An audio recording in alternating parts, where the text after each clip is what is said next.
Viernes, 16 de mayo de 2025. Materia común. Tesis jurisprudenciales y aisladas. 1 de 11. Registro digital, 203-0397. Tipo, jurisprudencia. Contradicción de criterios. Es improcedente la denuncia entre un pleno regional y un pleno de circuito de la misma región, al prevalecer el criterio sustentado por el primero respecto del segundo. Hechos. Un tribunal colegiado de circuito denunció ante la Suprema Corte de Justicia de la Nación una posible contradicción de criterios suscitada entre un extinto pleno regional y un extinto pleno de circuito con competencia en la misma región jurisdiccional. La Presidencia del Alto Tribunal ordenó la integración del expediente relativo y emitió un auto en el que determinó que la denuncia era notoriamente improcedente porque no se advertía un supuesto normativo que permitiera conocer de contradicciones de criterios en la hipótesis presentada. Inconforme, el tribunal colegiado denunciante interpuso recurso de reclamación. Criterio jurídico. La primera sala de la Suprema Corte de Justicia de la Nación determina que resulta improcedente la denuncia de contradicción de criterios entre un pleno regional y un pleno de circuito que pertenecieron a una misma región, ya que existe prevalencia del primero respecto del segundo porque el pleno regional tiene una competencia territorial mayor que incluye al pleno de circuito. Justificación: la reforma a los artículos 94 y 107, fracción 13, de la Constitución Federal suscitada el 11 de marzo de 2021. Depósito parte de las atribuciones del Poder Judicial de la Federación en los plenos regionales, entre ellas: recibir los asuntos delegados de la Suprema Corte de Justicia de la Nación de su competencia originaria a través de acuerdos generales y fijar jurisprudencia vinculante a través de la resolución de contradicciones de criterios suscitadas dentro de su circunscripción.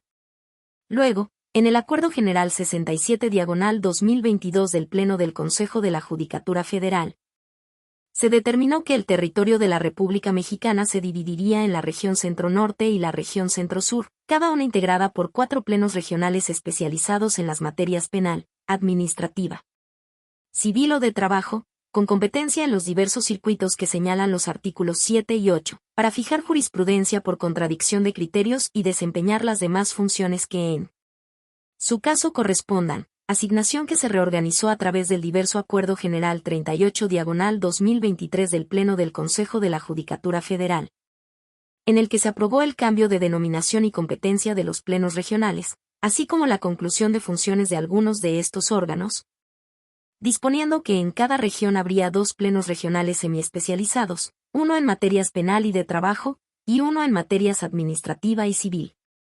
Con ese marco normativo, los plenos de circuito producto de la reforma constitucional de 6 de junio de 2011, que tuvieron la encomienda de resolver las contradicciones de tesis generadas entre tribunales colegiados de un solo circuito, dejaron de existir para dar lugar a los plenos regionales como órganos jurisdiccionales con competencia para definir criterios en una región compuesta por diversos circuitos, es decir, con una competencia territorial más amplia. En ese sentido, no puede ser procedente una contradicción de criterios entre un pleno regional y un pleno de circuito pertenecientes a la misma región, porque en caso de ocurrir debe prevalecer el criterio del pleno regional, al ser el último que se emitió por autoridad competente en toda la región en la que tiene jurisdicción, lo que incluye al circuito del otro órgano contendiente. Ello, aun cuando el pleno regional haya quedado extinto con motivo de la reorganización que deriva del mencionado Acuerdo General 38/2023. Porque en términos del artículo 217, párrafo 3, de la Ley de Amparo, la obligatoriedad de su criterio subsiste para todas las autoridades jurisdiccionales de la Federación y de las entidades federativas de su región, salvo la Suprema Corte de Justicia de la Nación y los demás plenos regionales, hasta en tanto el órgano competente emita otro que lo supere. Primera Sala. 2 de 11. Registro digital, 203-0398. Tipo, jurisprudencia. Control difuso de constitucionalidad de normas. Es válido realizarlo respecto del texto anterior a su reforma. Hechos. El artículo 137 del Código de Procedimientos Civiles para el Estado de Baja California Sur establecía con anterioridad a una reforma publicada el 10 de diciembre de 2014 que el plazo para que opere la caducidad de la instancia debía contarse a partir de que se realizara el emplazamiento a la parte demandada. Sin embargo, en dicha reforma se modificó para disponer que el plazo comenzaría a partir de la admisión de la demanda. Previamente a dicha reforma, un señor celebró con sus 3 hermanos un convenio de división de varios inmuebles. Sin embargo, falleció antes de que se formalizara mediante las escrituras correspondientes.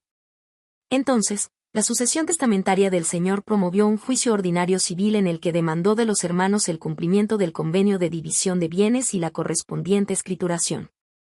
Durante el trámite del juicio se declaró oficiosamente la caducidad de la instancia, con fundamento en el artículo 137 del Código de Procedimientos Civiles para el Estado de Baja California Sur, vigente a partir de la reforma publicada el 10 de diciembre de 2014, que señala que el plazo para que opere dicha figura debe contarse desde la admisión de la demanda. Lo anterior fue confirmado en apelación, en la cual el Tribunal de Alzada, a partir de un control difuso de constitucionalidad, consideró que el texto del artículo 137 anterior a la reforma resultaba inaplicable por ser inconstitucional. En contra de la anterior resolución, la sucesión testamentaria promovió un juicio de amparo directo. El tribunal colegiado concedió el amparo al considerar que resultaba aplicable el precepto anterior a la reforma.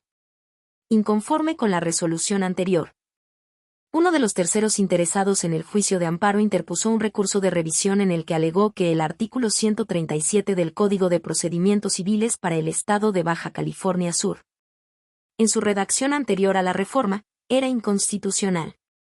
Criterio jurídico. Cuando una disposición transitoria de un decreto de reformas a una ley establezca que algunas de las normas modificadas continuarán siendo aplicables a los procedimientos iniciados con anterioridad a esa reforma, los órganos jurisdiccionales pueden realizar sobre ellas un control difuso de constitucionalidad, ya que éste puede ejercerse sobre cualquier norma vigente del ordenamiento jurídico, aun cuando su vigencia esté limitada a ciertos casos o cierta temporalidad. Justificación. El legislador, al reformar un ordenamiento legal, puede establecer en el régimen transitorio del decreto correspondiente que algunas de las disposiciones en su texto anterior a la reforma sigan siendo aplicables a ciertos asuntos. Sin embargo, ello no las vuelve inmunes a que la autoridad jurisdiccional correspondiente pueda realizar un control difuso de constitucionalidad sobre su contenido y, en su caso, determinar su inaplicación en un caso concreto. Lo anterior, debido a que la supervivencia de esas normas y su aplicación a los casos previstos en las disposiciones transitorias quedan condicionadas a que sean compatibles con el parámetro de regularidad. Primera Sala. 3 de 11. Registro digital, 203-0395. Tipo, aislada. Conceptos de violación inoperantes. Son los que, de declararse fundados, provocarían que se prive a la parte quejosa de lo que ya obtuvo en el juicio de origen. Hechos. Al examinarse los conceptos de violación en diversos juicios de amparo directo se apreció que eran fundados pero que, de concederse la protección constitucional, empeoraría la situación de la parte quejosa o se le privaría de lo ya obtenido en el juicio de origen. Criterio jurídico. Este tribunal colegiado de circuito determina que atento al principio non reformatio impeius no reformar para empeorar, si los conceptos de violación son fundados, pero tienen la consecuencia de empeorar la situación de la quejosa o privarla de lo que ya obtuvo en el juicio de origen, deben declararse inoperantes. Justificación. Conforme al artículo 77 de la Ley de Amparo, el juicio constitucional tiene como finalidad restituir a la parte quejosa en el goce del derecho fundamental que estime violado por un acto u omisión de la autoridad o por normas generales. Ello evidencia que el juicio de amparo, como mecanismo extraordinario de defensa, tiene como finalidad reparar el agravio o violación en los derechos fundamentales que hubiere sufrido la parte quejosa, no la de empeorar su situación frente al acto u omisión de la autoridad que reclame. 11º Tribunal Colegiado en Materia Civil del Primer Circuito. 4 de 11. Registro Digital, 203-0406. Tipo, aislada. Facultad de atracción. Si el asunto sobre el cual se pretende que se ejerza ya se resolvió, aunado a que la solicitud respectiva no la realizó parte legalmente legitimada para ello, el Tribunal Colegiado de Circuito no está obligado a enviarlo a la Suprema Corte de Justicia de la Nación. Hechos. la parte quejosa interpuso recurso de queja contra la resolución que desechó su demanda de amparo indirecto, el cual se declaró infundado por el Tribunal Colegiado de Circuito. La parte quejosa solicitó que se enviara el referido recurso a la Suprema Corte de Justicia de la Nación para que reasumiera su jurisdicción originaria, lo cual no acordó de conformidad la presidencia del propio Tribunal Colegiado. Contra esta última resolución la parte quejosa interpuso recurso de reclamación. Criterio jurídico. Este Tribunal Colegiado de Circuito determina que si el recurso de queja ya fue resuelto y, además, la solicitud para que la Suprema Corte de Justicia de la Nación ejerza su facultad de atracción para conocer del mismo, o bien, reasuma su jurisdicción originaria, no la realizó alguna de las autoridades a las que limitativamente faculta el artículo 80 bis de la Ley de Amparo, el Tribunal Colegiado de Circuito no está obligado a enviar el asunto al Alto Tribunal. Justificación. El artículo 80 bis de la Ley de Amparo prevé que la facultad de atracción puede realizarse de dos formas: a. De oficio por la Suprema Corte de Justicia de la Nación, y b. A petición de parte, de manera fundada, por i. El Tribunal Colegiado de Circuito que conozca del asunto. 2. La persona titular de la Fiscalía General de la República. 3. El Ministerio Público de la Federación que sea parte. O 4. La persona titular del Poder Ejecutivo Federal, por conducto de la persona titular de la Consejería Jurídica. El Alto Tribunal podrá atraer cualquiera de los recursos a los que se refiere la Ley de Amparo cuando su interés y trascendencia lo ameriten. De ahí que las partes quejosa o tercera interesada que intervengan en el juicio de amparo respectivo carecen de legitimación para solicitar que la Corte ejerza su facultad de atracción o reasuma su jurisdicción originaria, pues el artículo referido solo faculta al Alto Tribunal a que ejerza esa facultad de oficio o a petición de las autoridades que limitativamente se señalan en ese precepto.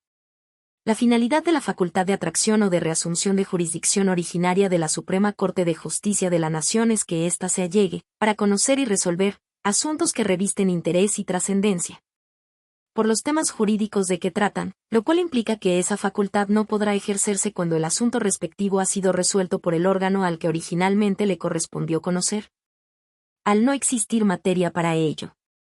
Conforme a los artículos 80 y 80 bis de la Ley de Amparo, la facultad de atracción o de reasunción de jurisdicción originaria no se traduce en otra instancia o recurso de alzada mediante la cual pueda someterse a estudio la decisión que tomó el Tribunal Colegiado de Circuito al resolver ese medio de impugnación, pues la Ley de Amparo no prevé la procedencia de recurso alguno contra la ejecutoria dictada en un recurso de queja, aun cuando el Tribunal Colegiado de Circuito está facultado para solicitar que el Alto Tribunal ejerza su facultad de atracción o reasuma su jurisdicción originaria. Se trata de una facultad potestativa que solo podrá ejercer el referido Tribunal Colegiado si estima que se actualizan los supuestos del artículo 80 bis de la Ley de Amparo. Esta limitante es porque la Suprema Corte de Justicia de la Nación es un tribunal constitucional que si bien puede conocer de asuntos de mera legalidad, esto será única y exclusivamente cuando así lo determine de oficio o a petición de alguna de las partes legitimadas para ello, y no porque así lo estimen las demás partes que intervengan en el juicio de amparo respectivo. 11º Tribunal Colegiado en Materia Civil del Primer Circuito. 5 de 11. Registro Digital, 203-0408. Tipo, aislada. Improcedencia del amparo indirecto por no agotar el principio de definitividad. No se actualiza cuando se reclama la omisión del Ministerio Público de pronunciarse respecto a la aprobación de un acuerdo reparatorio. Hechos. En amparo indirecto se reclamó la omisión del Ministerio Público de pronunciarse respecto a la aprobación de un acuerdo reparatorio a pesar de haber transcurrido un tiempo considerable. El juzgado de distrito concedió la protección federal para que la autoridad ministerial determinara lo conducente. En el recurso de revisión la autoridad recurrente argumentó que previamente a acudir a la instancia constitucional la persona quejosa debió agotar el recurso innominado previsto en el artículo 190 del Código Nacional de Procedimientos Penales. Criterio jurídico.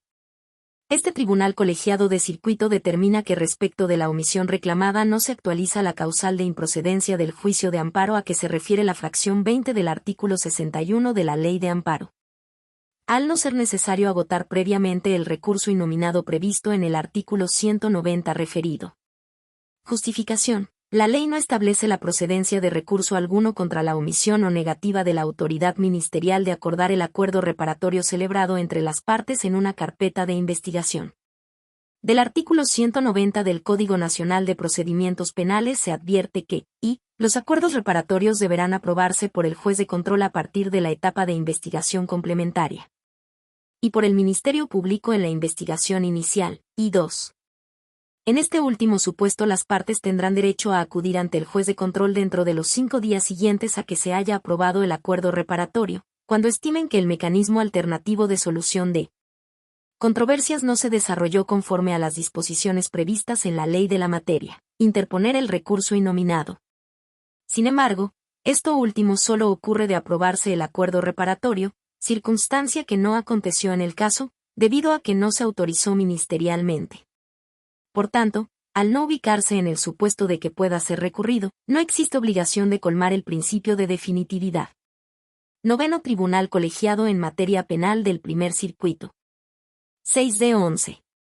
Registro Digital, 203-0414. Tipo, aislada. Litispendencia en el juicio ejecutivo mercantil. Es improcedente el amparo indirecto contra la interlocutoria que declara infundada la excepción relativa. Hechos. En un juicio ejecutivo mercantil el demandado invocó la excepción de litispendencia y el juez de la causa la tramitó en la vía incidental sin suspender el procedimiento, pero la declaró infundada. Contra lo cual promovió amparo indirecto, cuya demanda se desechó con el argumento de que se actualizaba de modo manifiesto e indudable la causa de improcedencia prevista en el artículo 61, fracción 23. En relación con el diverso 107, fracción v, aplicado en sentido contrario, de la ley de amparo. Criterio jurídico. Este tribunal colegiado de circuito determina que es improcedente el amparo indirecto contra la interlocutoria que declara infundada la excepción de litispendencia en el juicio ejecutivo mercantil.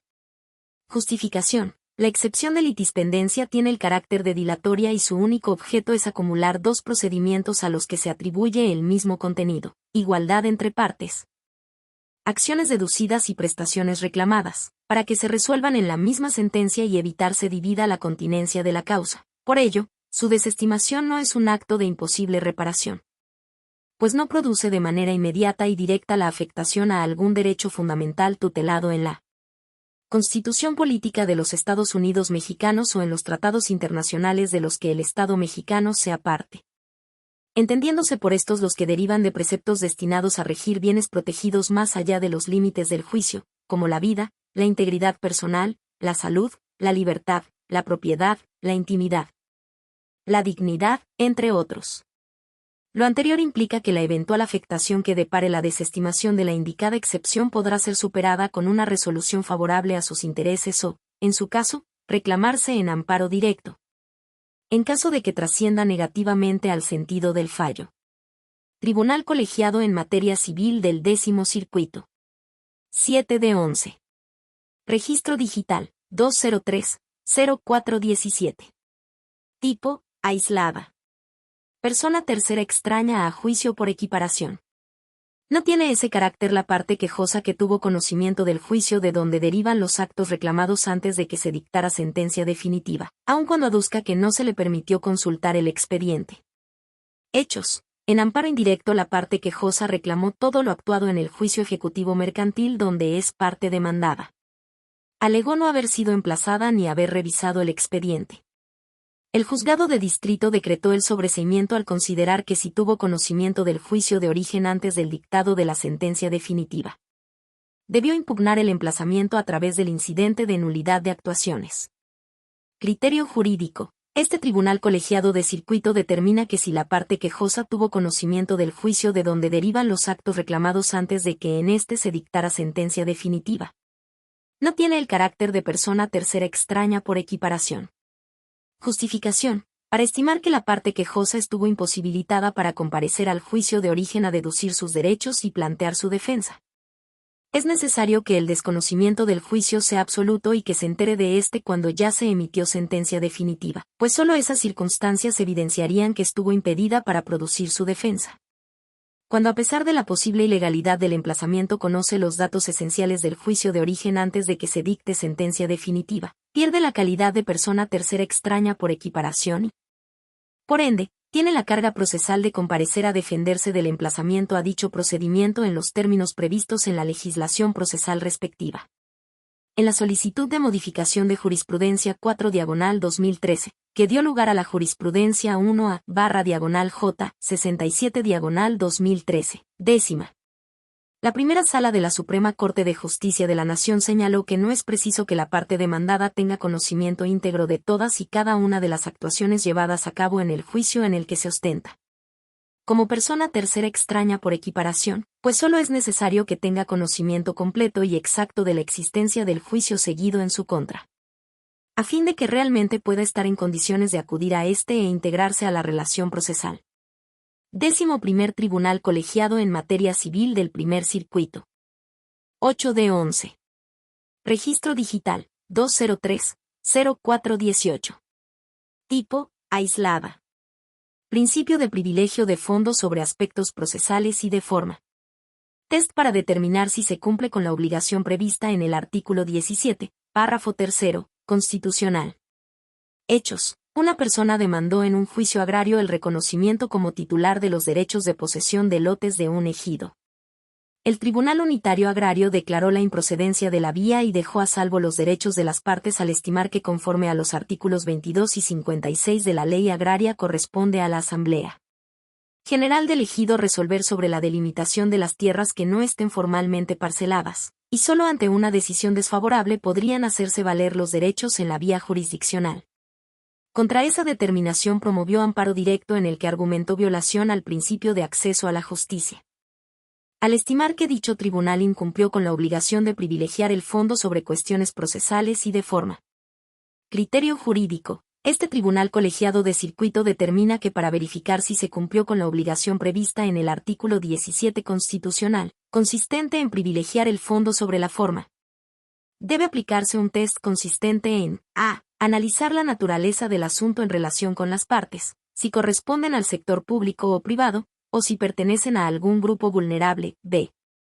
Identificar el fin pretendido por los contendientes, si atiende a obtener prestaciones favorables a sus intereses o incide en derechos de terceros. C. Observar el respeto a las formalidades esenciales del procedimiento. D. Verificar el cumplimiento de los presupuestos procesales. Y E. Analizar la viabilidad de la materialización de los efectos de la sentencia. Justificación. El referido artículo 17 prevé que siempre que no se afecte la igualdad entre las partes, el debido proceso u otros derechos en los juicios o procedimientos seguidos en forma de juicio, las autoridades deberán privilegiar la solución del conflicto sobre los formalismos procedimentales. Para su cumplimiento es necesario verificar la satisfacción del referido test de evaluación, ya que lo contrario implicaría que no se esté en condiciones de privilegiar el fondo sobre la forma o aspectos procesales para resolver el conflicto. De lo que deriva que en el caso, la decisión de la autoridad responsable se ajustó a derecho, pues no obstante que las autoridades deben garantizar a las personas el acceso a la justicia y la tutela judicial efectiva, ello no implica ignorar que existen condiciones para el acceso a los tribunales a efecto de plantear una acción. Ello conforme a la jurisprudencia 1A/J 29/2021, 11ª, de la primera sala de la Suprema Corte de Justicia de la Nación, en la que sostuvo que la vía es un presupuesto procesal y, por ende, se erige como una condición de validez del proceso, que se concibe como el conjunto de formalidades adjetivas, plazos, términos y demás elementos que integran un procedimiento estructurado y definido en la legislación de la materia respectiva, el cual debe seguirse para que las controversias puedan ser sometidas a la jurisdicción de un tribunal o autoridad que ejerce una función materialmente jurisdiccional. En consecuencia, ante la improcedencia de la vía conforme a la ley agraria, no era válido obviar ese aspecto para que el Tribunal Unitario Agrario resolviera el fondo de la controversia, sin que ello implique violación al principio de acceso a la justicia. Segundo Tribunal Colegiado del 15º Circuito. 9/11. Registro Digital, 203-0419. Tipo, aislada. Recurso de queja. Queda sin materia el interpuesto contra la resolución que presuntamente varió los efectos de la suspensión definitiva, si en el juicio de amparo indirecto se sobreseyó en sentencia o resolución firme. Hechos. En un juicio de amparo indirecto se llevaron a cabo 2 audiencias incidentales respecto de los actos reclamados en la demanda y su ampliación, en las que, en la primera se concedió la suspensión definitiva por unos actos y se negó por otros y, en la segunda, se concedió la suspensión definitiva. En un auto posterior se precisaron los efectos de la concesión de la suspensión definitiva otorgada en las 2 audiencias referidas. La parte quejosa interpuso recurso de queja contra dicho auto. Antes de que se resolviera ese recurso, se dictó resolución firme que decretó el sobreseimiento por desistimiento de la parte quejosa. Criterio jurídico. Este tribunal colegiado de circuito determina que queda sin materia el recurso de queja interpuesto contra la resolución en la que presuntamente se variaron los alcances de la suspensión definitiva de los actos reclamados. Si en el juicio de amparo se dicta sentencia o resolución firme que decreta el sobreseimiento por desistimiento de la parte quejosa. Justificación. Al dictarse el sobreseimiento del juicio en resolución o sentencia firme, se agota la materia de estudio en el recurso de queja, pues lo resuelto sobre la suspensión de los actos reclamados quedó sin efectos. Dada su naturaleza, la suspensión del acto reclamado y sus efectos, así como cualquier medida cautelar, providencia precautoria o determinación al respecto, solo podrá solicitarse y resolverse mientras la tramitación del amparo no concluya o se resuelva en sentencia o resolución firme. La suspensión de los actos reclamados es una medida de naturaleza cautelar que tiene como finalidad conservar la materia del juicio de amparo en lo principal y evitar que al ejecutarse el acto reclamado se ocasionen perjuicios irreparables a la parte quejosa.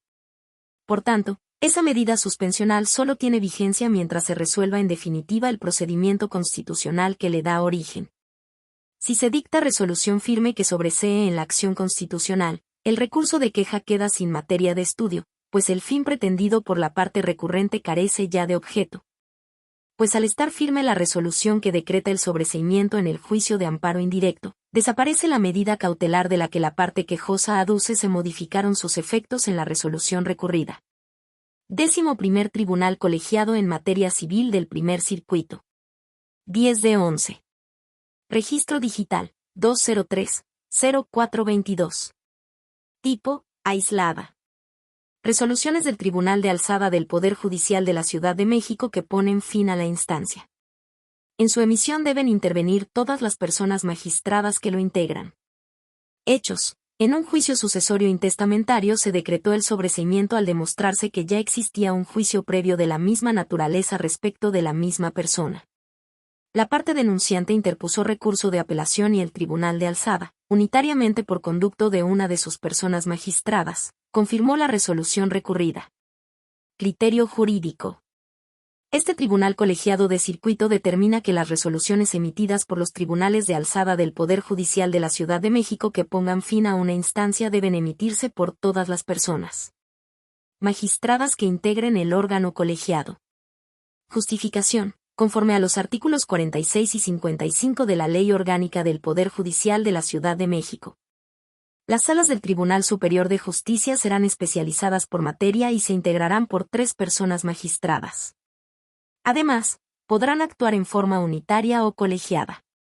En materia familiar, el artículo 55 citado establece que los recursos de apelación interpuestos contra resoluciones dictadas por juezas y jueces de la misma materia se resolverán colegiadamente tratándose de sentencias definitivas y resoluciones que pongan fin a la instancia, esto es, por las 3 personas magistradas que integran la sala familiar. Ello, con la finalidad de que los agravios sean examinados por la sala como órgano colegiado. 11º Tribunal Colegiado en Materia Civil del Primer Circuito. 11 de 11. Registro Digital, 203-0423. Tipo, aislada. Resoluciones del Tribunal de Alzada del Poder Judicial de la Ciudad de México que ponen fin a la instancia. Que en su emisión no intervengan todas las personas magistradas que lo integran, constituye una violación a la ley que hace procedente suplir la deficiencia de los conceptos de violación, artículo 79, fracción B, de la Ley de Amparo. Hechos. En un juicio sucesorio intestamentario se decretó el sobreseimiento al demostrarse que ya existía un juicio previo de la misma naturaleza respecto de la misma persona. La parte denunciante interpuso recurso de apelación y el Tribunal de Alzada, unitariamente por conducto de una de sus personas magistradas, confirmó la resolución recurrida. Criterio jurídico. Este tribunal colegiado de circuito determina que si la resolución del Tribunal de Alzada del Poder Judicial de la Ciudad de México pone fin a una instancia y en su emisión no intervinieron todas las personas magistradas que lo integran, ello constituye una violación manifiesta de la ley que da lugar a suplir la deficiencia de los conceptos de violación en términos del artículo 79, fracción b, de la Ley de Amparo. Justificación. El proceder del Tribunal de Alzada deja a la parte quejosa en estado de indefensión por violar sus derechos fundamentales de legalidad y de seguridad jurídica reconocidos por los artículos 14 y 16 constitucionales. Pues se le privó del derecho de que al tratarse de una resolución de tal trascendencia la emita el Pleno de la Sala del Poder Judicial de la Ciudad de México. Conforme al artículo 55 de la Ley Orgánica del Poder Judicial de la Ciudad de México. Los recursos de apelación interpuestos contra resoluciones dictadas por juezas y jueces en materia familiar se resolverán colegiadamente tratándose de sentencias definitivas y resoluciones que pongan fin a la instancia. Solo el órgano colegiado actuando como tribunal de alzada puede emitir una resolución que pone fin a la instancia. El tribunal de alzada incurre en un vicio formal al dictar una resolución unitaria en un supuesto en el que debió emitirla colegiadamente. 11º Tribunal Colegiado en Materia Civil del Primer Circuito.